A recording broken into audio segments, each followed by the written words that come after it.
during the pandemic, we were super challenged. And now because we have such good supply and people are coming back to the city, we're seeing people invest here, which is fantastic for everybody. The problem in the other regions is that there's a lack of supply and the demand has remained. So New York City is now a much better market than it was, even 6 months ago. We're very optimistic. We're just trying to encourage everybody to get out there today and vote. We know the mayor's race is on the way, the primary, and you can vote up until 9 o'clock. I voted on Saturday, and I think it's so important. It is the most consequential race for New York City. And we want to make sure we put in place candidates that are going to make safety a #1 priority. Right. Oh, I can see that. And obviously that's key to your business in many ways. As is, though, something we talk about a lot here, Bess, which is a return to the office. Still so many people not actually going to the office. Now, they may live in New York or they may not, but it does affect, I would think, their willingness to consider living in New York if they actually have to go to the office every day in New York, doesn't it? Yeah, it does. I mean, during the pandemic, it was great that people could work from home and do Zooms and that sort of thing. But we're seeing little by little that tick up. People are coming in more and more. And I think people want to be together. You can't build culture from home in your sweatpants. I think you really want to be together. And I think businesses are starting to support more of that. Companies like Tiffany's insisted that people come in. We're having all of our employees come in. People are vaccinated. It's safe. And so it's a new day. I think little by little, you will see more and more people return to the office. The mayoral primary, of course, as you mentioned, I mean, the business community, I would assume, is more or less hoping for a moderate candidate to emerge victorious, concerned about taxes, as you say, concerned about public safety, quality of life issues.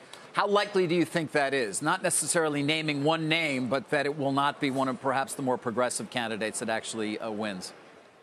I'm cautiously optimistic. I think New Yorkers are just tired of what we've had for the last 8 years. We want a change. We're desperate for a change. And we want a unifier, somebody who can work with the business community, work with the unions, work with the teachers, and be pro-business and would encourage things like an Amazon deal or a Sunset Park deal. We want somebody like that. And I'm very optimistic. We have some really good candidates that are running, that are doing well, who understand that they have to work with the police.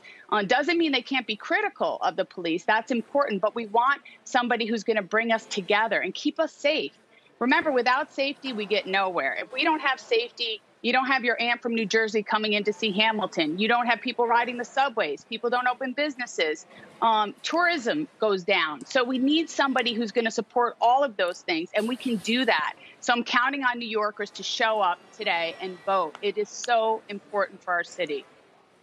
Yeah, it reminds me actually of that letter from September with the 165 business executives and leaders. They wrote to Mayor de Blasio about, enhancing public safety to allow more workers to go back to their offices.